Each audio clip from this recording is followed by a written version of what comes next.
पूछेगा भी नहीं। कौन इनकी खबर। इतना जुल्म इस कौम से, इतनी ज्यादती, और आराम से लिख कर लोग गुजर गए कि ये 70 लाख है। इनका दर्द तो समझो, तकलीफ तो समझो। 7 फुट का सोना जवान और नशे का आदी है तो किसी नाली में पड़ा हुआ है।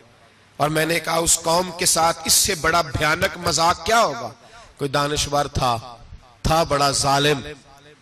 उस जालिम से कोई मशवरा लेने आया। उसने आके कहा तू बड़ा जालिम है, बड़े कड़वे मशवरे देता है, मेरा एक दुश्मन है, मैं उससे बदला लेना चाहता हूं, मेरा दिल करता है उसका बच्चा कत्ल कर दूं ताकि वो तड़पे। तो जालिम ने कहा उसे कत्ल न कर, वो तो उसका बाप 2-4 महीने रो के चुप कर जाएगा। फिर मैं सख्त सजा देना चाहता हूं, मशवरा दे। तो उसने कहा उसके बच्चे को नशे पे लगा दे। जिसका बच्चा नशा करेगा वो बाप रोज मरेगा, रोज जिएगा, वो मां रोज मरे जिएगी। नशे पे लगा दे। इस कौम के साथ सबसे बड़ा जुल्म ये हुआ कि मिल्लत का जवान नशे पे लग गया, ड्रग्स पे लग गया। इतने तबाह हालात हुए कि जवान चढ़ती जवानियां। अम्मा ने किताब दे के भेजा था और कॉलेज से वापस आए तो नशे के टीके हाथों में पकड़े हुए, टीके। और आपके इस मुल्क के इस्लामाबाद में एक दिन मीडिया ने वो खबर भी वायरल की और वो चीज भी दिखाई लोगों को। 3 महीने का बच्चा लेके नशई सड़क पे आ गया। उसने कहा मेरा नशा खत्म हो गया, मेरा बच्चा खरीद लो, 2 पुड़ियां दे दो। तो वहां बीबियां जो सुन रही थी वो भी चीखे मार के रो रही थी। ये जुल्म किया इस कौम के साथ। और करप्शन की लानत ने इजाजत दी सप्लाई करने वालों को कि गली गली भेजे, गली गली। इन्होंने कुछ थोड़ा जुल्म नहीं किया इन हुक्मरानों ने। और हमारी ओपोजिशन, उसको न सिर्फ इतना पता है कि ये जाए और हम आए, इससे ज्यादा कोई गर्ज नहीं। भाई करप्शन के खिलाफ निकले हो तुम, नशे के खिलाफ किस दिन निकलोगे? जुए के खिलाफ किस दिन? कौम तो मर रही है नशे से, इसके खिलाफ मैदान में कब आओगे? सिर्फ इतना है कि ये जाए और हमारी बारी आए, इससे ज्यादा कुछ नहीं।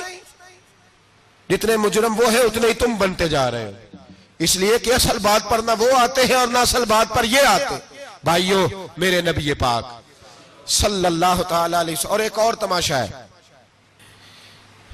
ये मेरे पे अल्लाह का ये एहसान रहा। इसलिए नहीं कि मैं परहेजगार आदमी हूं, नेक हूं, इसलिए नहीं। वैसे ही अल्लाह बाज़ औक़ात असबाब बनाता है, सबब बनाता है। मुझे ना शराब के रंग का पता है, ना उसकी खुशबू का पता है, ना मैंने कभी जिंदगी में देखी है। ये करम है मेरे हजरत साहब का, मैंने नहीं देखी, मुझे नहीं पता कैसी होती है। कुछ बातें मैंने सुनी है। एक महफिल में मैं बैठा था मजलिस में, तो एक शख्स ने कहा खांसी नहीं जाती बच्चे की।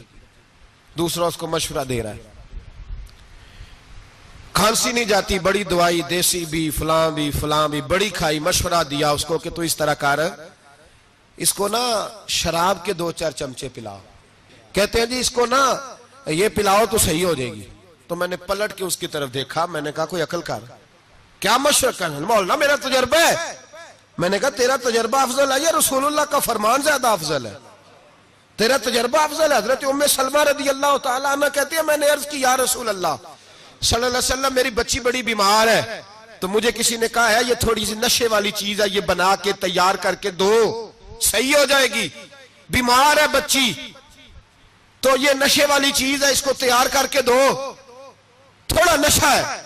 अगरचे बाज, मैंने शुरू में कहा, बाज लोग मरीज को, सख्त मरीज को ऐसी अद्वियात जो मजबूरी बन जाए उसकी गुंजाइश और इजाजत देते हैं। मुहतात उलमा तो उसमें भी बहुत सारी चीजें पहले बयान करते हैं, लेकिन उसने कहा जी निरा नशा देना है शिफा के लिए। तो हज़रत उम्मे सलमा कहती है मेरे नबी पाक ने मेरी तरफ देखा, मेरी तरफ। तो मैंने कहा या रसूलल्लाह आप क्या फरमाना चाह रहे हैं? तो नबी पाक ने फरमाया उम्मे सलमा कभी नापाक चीज में भी शिफा हुई है, कभी नापाक चीज में भी, कभी शराब और खमर में भी शिफा हो सकती है। शिफा रब करीम ने रखी है पर शहद के अंदर रखी हुई है, शिफा अल्लाह ने रखी है कुरान मजीद में रखी हुई है। तो इसमें भी कभी ये हुजूर ने बयान किया है कि इसके अंदर शिफा हो सकती। तो उम्मत कितनी दिलेरी करती है जो ये मशवरे देती है कि उसके अंदर नशा है, शराब है, तो खांसी चली जाएगी तो फलानी बीमारी चली जाएगी। ना आओ इन चीजों पे, ना अपने ईमान को खराबी दो, और ना ऐसी बातें करो जिससे कि डायरेक्ट रसूलुल्लाह सल्लल्लाहु अलैहि वसल्लम के वाज़ेह इरशादात की मुखालफत हो। मेरे नबी पाक सल्लल्लाहु अलैहि वसल्लम ने फरमाया। और फिर कुछ लोग कहते हैं थोड़ी पी है जी। अब तो मैं तज्जिए में पढ़ रहा था कि ऐसी शराब इजाद हो गई है, लोग शराब पीते हैं और वो मस्त भी रहते हैं, कार भी चलाते रहते हैं। कहते हैं जी नहीं, हमारा ज़हन माऊफ नहीं हुआ तो ये वाली सही है, नशा नहीं लाती। मेरे नबी पाक सल्लल्लाहु अलैहि वसल्लम ने फरमाया जिस चीज की थोड़ी मिकदार, ज्यादा मिकदार हराम है, उस चीज की थोड़ी मिकदार भी हराम है। जिसकी ज्यादा मिकदार हराम है उसकी थोड़ी भी। तो खमर और शराब अगर फुल पीना जायज नहीं तो थोड़ी पीना भी जायज, ये हराम है और हराम थी और कयामत तक हराम ही रहेगी। मेरे नबी पाक सल्लल्लाहु अलैहि वसल्लम ने मना किया और हुजूर ने इजहार नापसंदीदगी फरमाया। और मैं 40 दिन तो इबादत ही कबूल नहीं होती शराब पीने वाले, जब तक सच्ची तौबा ना करे। एक दिन सहाबा बैठे थे सारे, हजरत अबू बकर सिद्दीक भी थे, फारूक आजम भी थे, उस्मान गनी भी थे, ढेर सारी तादाद थी सहाबा की, सारे तशरीफ फरमा थे। हजरत अब्दुल्लाह इब्ने उमर रदी अल्लाह ताला अन्हु हदीस के रावी हैं और मुस्तदरक लिल हाकिम के अंदर, इब्ने हब्बान के अंदर यह रवायत मौजूद है। फरमाते सहाबा ना बात कर रहे थे और बात यह कर रहे थे कि यार लोगों को गुनाहों से कैसे रोका जाए, लोगों को गुनाहों से गुफ्तगू सहाबा ये कर रहे थे। अब्दुल्लाह इब्ने उमर कहते हैं बैठे थे और ये गुफ्तगू कर रहे थे कि गुनाहों से प्लानिंग जी होती थी। उनकी जो महफिलें होती थी ना बैठ के, वो खुश गपियां नहीं होती थी, बल्कि वो तबलीग की, जद्दोजहद की, लोगों को बुराई से मना करने के लिए बैठते थे, उस पर मंसूबा बंदी करते थे, प्लान करते थे, आगे तरतीब देते थे। गुफ्तगू हो रही थी तो अब आपस में बात होने लगी कि कौन सा गुनाह ज्यादा बुरा है जिस पर सबसे पहले काम किया जाए। तो दूर एक सहाबी बैठे थे, उनका नाम था अब्दुल्ला इब्ने अमर। एक अब्दुल्ला बिन उमर है और एक अब्दुल्ला इब्ने अमर है। हजरत अब्दुल्ला इब्ने उमर दूर बैठे थे, बड़े समझदार सियाने बारीक बीन आदमी थे। तो हजरत उमर फारूक अपने बेटे से कहने लगे जा अब्दुल्ला इब्ने अमर से पूछ के आ कि सबसे सख्त गुनाह कौन सा है। तवज्जो है मेरे भाइयों, इधर देखिएगा मेरी जानिब, पूछ के आ कि सख्त गुनाह कौन सा है।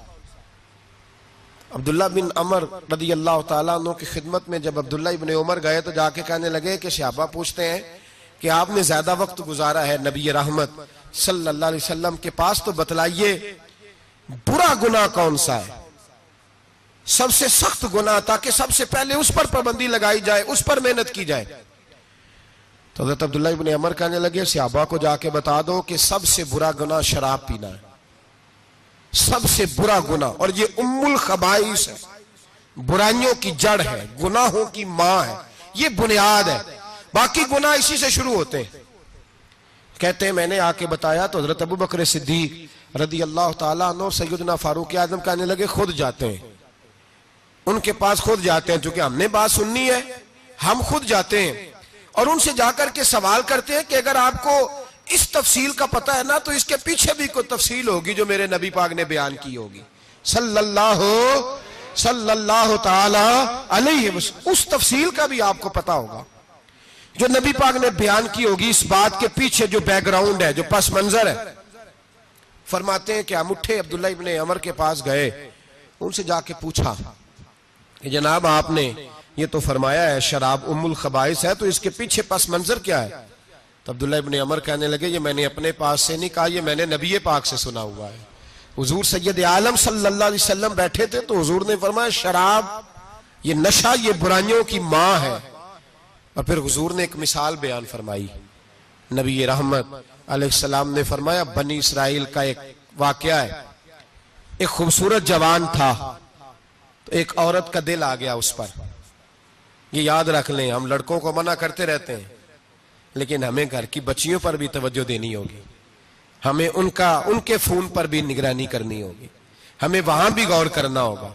इसलिए कि अगर कोई बच्ची गुंजाइश ना दे तो मेरा ख्याल है कि लड़का जुर्रत करने की ताकत नहीं रखता, तो वहां भी उनकी अम्मा से कहे कि पाबंदी लगाए, बच्ची किसी का मोबाइल लेकर के कहीं उसको इस्तेमाल तो नहीं कर रही, इस पौधे पर भी तवज्जो दे, दरख्त बनने से पहले इसकी भी निगरानी करें, यह भी बड़ा जरूरी काम है।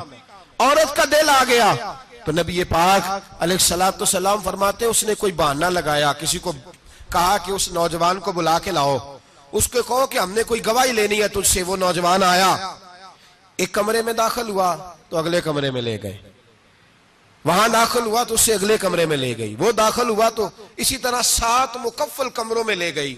मेरे करीम रसूल मेरे महबूब पाक अलैहिस्सलाम फरमाते हैं, सहाबा को समझा रहे हैं मीठे लबो लहजे में, फरमाते जब सबसे पिछले कमरे में ले गई तो एक लड़का बंधा हुआ था वहां रस्सियों से, शराब का प्याला पड़ा हुआ था। और बीबी कहने लगी कोई गवाही शवाही नहीं लेनी, तुझे इसलिए बुलाया है कि तेरे ऊपर दिल आ गया है, अब मेरे साथ मुंह काला कर। तो वो जवान कहने लगा नहीं, मैंने अपने नफ्स को पाक रखा हुआ है, मेरी नजर भी पाक है, दिल भी पाक है, और उसकी बरकत यह है कि रब ने मेरी रूह को भी पाक रखा हुआ है, तो मैं ये हरकत नहीं कर सकता। पाक लोग पलीत कामों की जानिब तवज्जो नहीं करते, मैं ये हरकत नहीं कर सकता। इकबाल ने अपने बेटे को दुआ दी थी, उसने कहा था हया बाकी नहीं है जमाने की आंख में, खुदा करे कि रहे तेरी जवानी बेदाग, खुदा करे कि रहे तेरी जवानी बेदाग। कहा मेरे साथ मुंह काला कर, उसने कहा मैं नहीं करता। कहने लगी चल फिर इसको कत्ल कर, इसको मैंने बांधा हुआ। उसने कहा मैं कत्ल क्यों करूं, मेरी क्या दुश्मनी है। कहा फिर शराब पियो। कहा मैं शराब भी नहीं पीता। तो कहने लगी अब तो मैंने तुझे अपने चुंगल में फांस लिया है, अब तू यहां से बच के जा नहीं सकता, और अगर तू बाहर जाएगा तो मैं शोर करूंगी, लोग जमा करूंगी, इसने मेरी इज्जत आबरू पे हाथ डाला है, तो तू बच तो नहीं सकता, एक काम तो करना पड़ेगा। महबूब फरमाते हैं उस नौजवान ने सोचा कि जिना भी बहुत बड़ा जुर्म है, कत्ल भी बहुत बड़ा गुनाह है, चलो अब मजबूरी है तो शराब पी लेता हूं। लेकिन वो समझा ना कि शराब तो बुनियाद है। उसने एक प्याला जो पिया, कहने लगा एक और दे दो, दूसरा पिया तो कहने लगा एक और दे दो। अब 3 प्याले 3 बोतलें शराब जो पी चुका तो खुमारी चढ़ गई। अब उस औरत के करीब जाने लगा कि मैं तेरे साथ जिना करूंगा। उसने कहा जब तक मैं करीब नहीं आने दूंगी जब तक तू इसे कत्ल न करे। उसने उसे कत्ल भी किया, जिना भी किया। तो महबूब फरमाने लगे ये कत्ल और जिना जो हुआ है तो ये शराब की वजह से हुआ है। गोया शराब वो जुर्म है जो कत्ल भी कराएगी, जो जिना भी कराएगी। और अगर आप नशई को देखें, अगर आप शराबी को देखें, तो क्या वो डकैतियां नहीं करता फिरता, वो चोरियां नहीं करता, वो अपनी ही मां का जेवर नहीं बेच आता, वो अपनी ही बहन का पड़ा हुआ जहेज नहीं बेच आता, वो अपने ही घर में डाके नहीं डालता, वो अल्लाह के घर मस्जिद में आकर के चोरी नहीं करता। वो सिर्फ इसलिए करता है कि ये नशा, ये शराब, ये मां है गुनाहों की, ये जड़ है। मिल्लत के लोगों याद रखो, इस उम्मत, इस पाकिस्तान के साथ जहां बहुत सारे जुल्म हुए, वहां बड़ा जुल्म यह है कि बहुत बड़ा तबका जवानों का नशे का आदी है। वो नशा इन्हें इश्क मजाजी और औरतों के इश्क की जानिब ला रहा है। वो नशा चोरियां करा रहा है, कत्ल करा रहा है, डकैतियां करा रहा है। बहुत बड़े जालिमों ने बहुत बड़े हाउस बनाए हुए हैं जिनके अंदर शराब फराम की जाती है, नशा दिया जाता है। मैंने तो ऐसे ऐसे लफ्ज सुने कि इलेक्शन के दिनों में वोट लेने की खातर सियासतदान इन्हें नशा फराम करते हैं, इन्हें बांध के रखते हैं, रोज तुम्हें पुड़िया मिलेगी, वोट हमें डालना। इतना जुल्म, इतनी ज्यादती, इतना जबर, एक इंसान के साथ खेलना। लौट आओ, पकड़ो इनका दामन, अपने घरों को बचाओ, अपने दोस्तों को बचाओ। जागो जागो उम्मत के लोगों, जागो। मेरे नबी पाक सल्लल्लाहु अलैहि वसल्लम के कलमा गो लोगों को बचाओ। इन पर अगर सख्ती करनी पड़ती है तो करो, प्यार करना पड़ता है तो करो, मेहनत करो, जद्दोजहद करो। एक सहाबी थे नहीमान बिन अब्दुल्ला, क्योंकि अरब के लोग शुरू से शराब पीते थे, हराम नहीं, बाद में हराम हुई। एक दिन गलती हो गई, शराब पी ली, फिर से भूल गए। अब किसी ने पर्चा नहीं कटाया, मुखबरी नहीं की, शिकायत नहीं लगाई।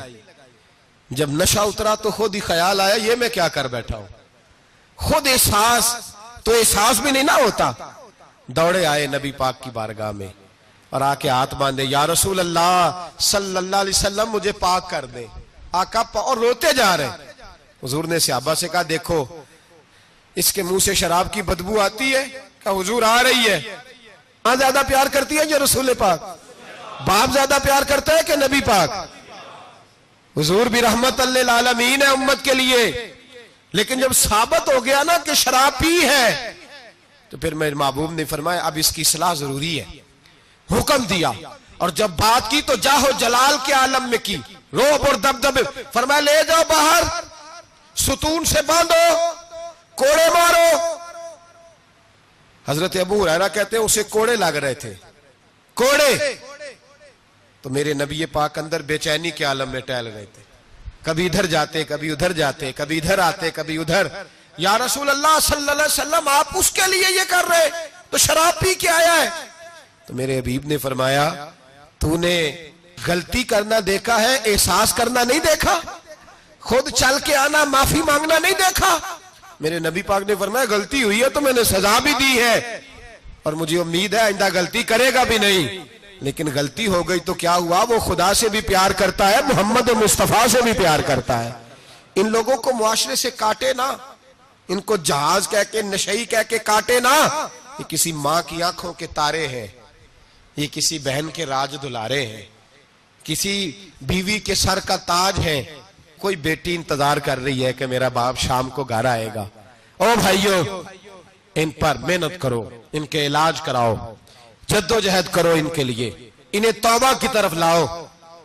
मेरे शेख पीराने सिलसिला हजरत जुनैद बगदादी रहमतुल्लाह ताला अलैह तकरीर कर रहे थे, तो एक शराबी पे असर हो गया, दौड़ा हुआ आया, कहने लगा हुजूर हर रोज शराब पी है, 40 साल हो गए शराब पीते, आपकी बातें दिल को लग गई हैं, लेकिन आज तौबा करूंगा तो अल्लाह माफ कर देगा। तो हजरत जुनैद बगदादी फरमाने लगे तेरा कोई इंतजार कर रहा है? तो कहने लगा हुजूर नशइयों का, शराबियों का कौन इंतजार करता है? कुछ जमाना अम्मा इंतजार करती थी, अब समझ गई वो नहीं आएगा। कौन इंतजार करता है? समझ गई वो नहीं आएगा। कुछ अरसा बीवी ने इंतजार किया, समझ गई किसी नाली में पड़ा होगा, नहीं आएगा। बहन भाई बाल बच्चे इंतजार करना छोड़ गए, अब मेरा कोई नहीं इंतजार कर रहा। तो हजरत जुनैद बगदादी रो पड़े, फरमाने लगे नहीं, रब की रहमत तेरी तौबा का अभी भी इंतजार कर रही है, खुदा का करम तेरी तौबा का इंतजार कर रहा है, आजा, दरवाजा खुला हुआ, लौट आया। वो शख्स कहता है जब बात सुनी तो अल्लाहू अकबर कहा, कपड़े फट गए, कदमों में गिरा, वुजू किया, गुस्ल किया, मस्जिद आया, कहने लगा या अल्लाह तू वाकई राजी है, वाकई राजी है। तो फरमाते हैं जब वो रो रो के ये दुआ कर रहा था तो मस्जिद के हर कोने से आवाज आने लगी, तूने सच्ची तौबा कर लिया तो तेरा रब राजी हो गया है, इनको पकड़ के लाओ। और हजरत जुनैद ने ये बात सीखी कहां से? हजरत सीरी सख्ती से। हजरत सीरी सख्ती आपके मुर्शद तो गुजर रहे थे गली में, एक दरख्त के नीचे रश बड़ा था, दरख्त था तो लोग वहां इकट्ठे थे, रश था। तो आपने कहा जुनैद पता तो कर यहां क्या है? लोगों ने कहा हुजूर एक शराबी शराब के नशे में मस्त ऑल फॉल बोल रहा है और लोग तमाशा देख रहे हैं। हजरत गए, छड़ी हाथ में थी, जवानों से कहा चलो निकलो, भागो। सब लोग चले गए। तो फरमाया जुनैद जा प्याले में पानी ला। फरमाते मैं पानी लाया तो हजरत ने अपने हाथों से उसका मुंह धो डाला। अल्लाह करे इनका कोई मुंह धोने वाला ही आ जाए, अल्लाह करे कोई आए जो इनका मुंह धो डाले। ये तो बेचारे अब उलझ गए गुनाह में, कोई आए इनका बाजू थामे, धो के ना मुंह। तो रब करीम के वली की आंखों में आंसू आए और कहने लगे अल्लाह मैंने मुंह इसलिए धोया है कि जितने लोग शराब की बू सूंघेंगे इसके शराबी होने पे गवाह बनेंगे। चलो अब मुंह धोया है, कोई बू तो नहीं ना सूंघेगा, और लोग तो गवाह ना बनेंगे कि शराबी है। और फिर रो के कहने लगे ए अल्लाह जो मेरी ताकत थी वो मैंने कर दिया, अब जो तेरे कब्जे में है तू भी रहमत फरमा। मेरी ताकत में मुंह धोना था, मैंने धो डाला है, तू दिल धो दिया करता है, मेहरबानी कर इसके दिल को भी सफाई अता फरमा दे। ये कह के चले गए। फरमाते हजरत जुनैद में तहज्जुद का वुजू करा के जनाबे सीरी सख्ती को मस्जिद में लेके पहुंचा तो वो शराबी मुझसे पहले मस्जिद में बैठा हुआ था और आवाजें आ रही थी, सिर्री तूने मुंह धोया था तो हमने दिल भी धो डाला है, धो डाल, इनके बाजू थामो। अगर हुकूमतें तकाफुल बरसती हैं, गफलत करती हैं, तो उम्मत को, बाकी लोगों को तो जागना चाहिए, पर मेहनत करो, इन्हें बचाओ, वरना इनकी दुनिया तो खराब हो ही गई, आखिरत भी बिगड़ जाएगी, आखिरत भी। अब्दुल्ला बिन मुबारक रहमतुल्लाह अलैह फरमाते एक आदमी को थोड़ा सा मेरे पास आया जाया करता था, कुछ उसने थोड़ा सा सीखा था फिर छोड़ गया। एक दिन उसकी बीवी का पैगाम आया कि हुजूर आपके पास आया करता था, अब तो मौत का वक्त करीब आ गया है, मेहरबानी करें तशरीफ लाएं। तो अब्दुल्ला बिन मुबारक फरमाते हैं मैं उसके घर गया तो उस पर सकरात का आलम था, सकरात मौत तारी थी। मैं समझ गया कि अब इंतकाल कर जाएगा। तो फरमाते मैंने उसके पास कलमा पढ़ना शुरू कर दिया, ला इलाहा इल। जब किसी के पास जाए ना मर्ज़े वफात में तो उसे कहना नहीं चाहिए कलमा पढ़, क्योंकि उलमा फरमाते हैं कि उस पर तो मौत का सकरात की सख्ती है। हो सकता है आप कहें तो उस परेशानी में वो कह दे मैं नहीं पढ़ता, तो उसके लिए बड़ी मुसीबत खड़ी हो जाएगी ये लफ्ज कह के। तो आप इस तरह करें, जब जाएं तो उसके सामने जाके क्या कहें, कलमा पढ़ना शुरू कर दे, पढ़ना शुरू कर दे, ला इलाहा इल्लल्लाह, ये आवाज देनी शुरू करें, वो भी आपको देख के पढ़ेगा। तो हजरत अब्दुल्ला बिन मुबारक कहते मैं गया तो उस पर मौत तारी थी, मैंने उसके सामने ना बुलंद आवाज से कलमा पढ़ना शुरू कर दिया। तो वो सारी बातें करता, लेकिन जब वो कलमा पढ़ना चाहता ना, ला इलाहा इल्लल्लाह मुहम्मदुर रसूलुल्लाह सल्लल्लाहु अलैहि वसल्लम, उसकी जुबान से निकलता नहीं था।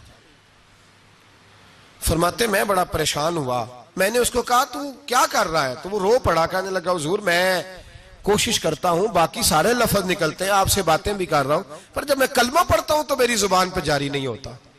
हजरत फरमाते हैं थोड़ी देर गुजरी कि उसकी रूह परवाज कर गई। मैं बड़ा परेशान था, रोज ये बात मेरे जहन में घूमती थी कि वजह क्या थी। एक दिन मुझे ख्वाब में मिला, अल्लाह अकबर, तो फरमाते हैं उसका सारा जिस्म जख्मी था। मैंने कहा तुझे क्या हुआ और कलमा ना पढ़ने की वजह? कहने लगा हुजूर मेरा रब मुझसे नाराज है और मैं बड़ी तकलीफ में हूं, मेरे लिए दुआ करें। फरमाते मैंने कहा तेरी गलती क्या है? कहने लगा सारा जमाना रोकता था, पर मैं हर जुमेरात को शराब पिया करता था, हर जुमेरात को मैं शराब पीता था, माँ रोकती, बहन रोकती, भाई रोकते, रिश्तेदार रोकते, मैं हर जुमेरात को हफ्ते में एक दिन पीता था। उसका नुकसान ये हुआ कि मरते वक्त मेरी जुबान पे कलमा भी जारी नहीं हुआ। मेरे रसूल पाक सैयद आलम सल्लल्लाहु अलैहि वसल्लम को सहाबा ने बताया कि या रसूल अल्लाह सल्लल्लाहु अलैहि वसल्लम, एक आदमी शराब इतनी पीता था कि शराब के नशे में मर गया है, नशे की हालत में मर गया है। तो मेरे हबीब ने फरमाया कयामत के दिन उठेगा तो उसके मुंह से भी शराब की बदबू आ रही हो, उसी हाल में उठाया जाएगा और सजा दी जाएगी। कयामत में भी हाल बड़ा सख्त होगा, दुनिया भी तबाह, कब्र भी तबाह, आखिरत भी तबाह, और फिर वो लोग जिंदा लाशें बन के वक्त गुजार रहे हैं। इजहारे बेजारी करें, हमारे यहां तो फैशन है, फैशन है। और शराबियों की दोस्ती, जालिमों के साथ जराने, हमारा आना जाना, प्रोटोकॉल देना, हमें पता होता है कि कौन कितना शराबी है, हमें पता होता है।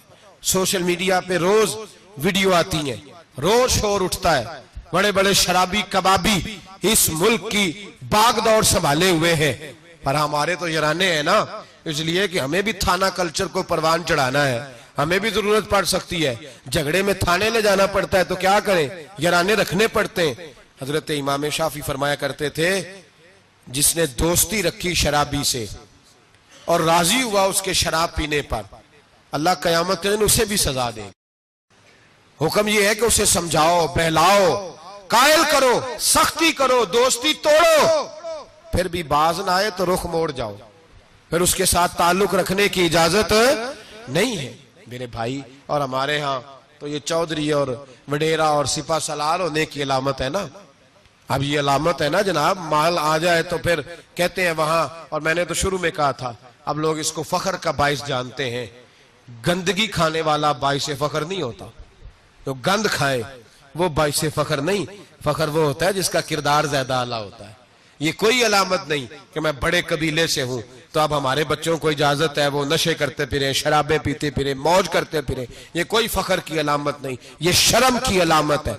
बाप का सर आज तो फखर से बुलंद होता है ना, माअज़ल्लाह अस्तगफिरुल्लाह, कि वो देखो जी वो शराबें भी पीता है, मूछें भी बड़ी रखी हुई हैं, बदमाशी भी करता है। पता तुझे उस वक्त चलेगा जब तेरे पांव तक आग आएगी और जब तेरा घर उजड़ेगा, जब तबाहियां होंगी, जब ये बेच डालेगा हर शय, जब ये तुझे किसी काम के काबिल नहीं छोड़ेगा, फिर तुझे खबर होगी। कुरान ने इसे नाजायज कहा, रसूल पाक ने इसे नाजायज कहा, और मौला अली की एक बात तो हरफे आखिर है, किसी ने कहा हुजूर आप शराब और नशे के बारे में क्या फरमाते हैं? तो हजरत अली कहने लगे बहते दरिया में एक कतरा गिरे शराब का और फिर वो दरिया खुश्क हो जाए और उसकी सतह पे घास हो गए और मेरा घोड़ा अगर वो घास खा ले तो मैं उस घोड़े की सवारी भी पसंद नहीं करता। एक कतरा शराब गिर पड़े। जनाब अबू बकर सिद्दीक रदी अल्लाह ताला अन्हु से किसी ने पूछा जाहलियत के जमाने में तो सारे शराब पीते थे, आपने कभी पी थी? तो आप फरमाने लगे मैं वो काम नहीं करता जो करने के बाद बीवी और बहन की पहचान खत्म हो जाती, मैं वो काम ही नहीं करता। इतना गलीज काम कैसे करूं कि जो पीने के बाद यही खबर ना हो कि बीवी कौन सी और बहन कौन सी है। मैं ये काम नहीं करता जो इंसान को रिश्तों की पहचान ही भुला दे। मैं वो काम करता हूं जिसमें इंसान का शऊर बेदार रहता है, अकल बेदार रहती है, अपनी जिंदगी को संवारे और अगर किसी जगह ये गलती है तो खरी और सच्ची तौबा करे और अगर दाएं बाएं कोई ऐसा शख्स है तो उसका बाजू थामे, मेहनत करे, टाइम दे, उसे इस दलदल और गंदगी से बाहर निकाले। ये बहुत बड़ी नेकी होगी। और उन बहरूपियों को पहचाने जिन्होंने थोड़े से पैसों के लिए मिल्लत के जवानों की रगों में नहीं जहर उंडेल दिया है और तबाही फैला दी है। दुआ करता हूँ रब करीम की बारगाह में अल्लाह हमें समझने की तौफीक अता फरमाए। आखिर दावाना अनिल हम्द।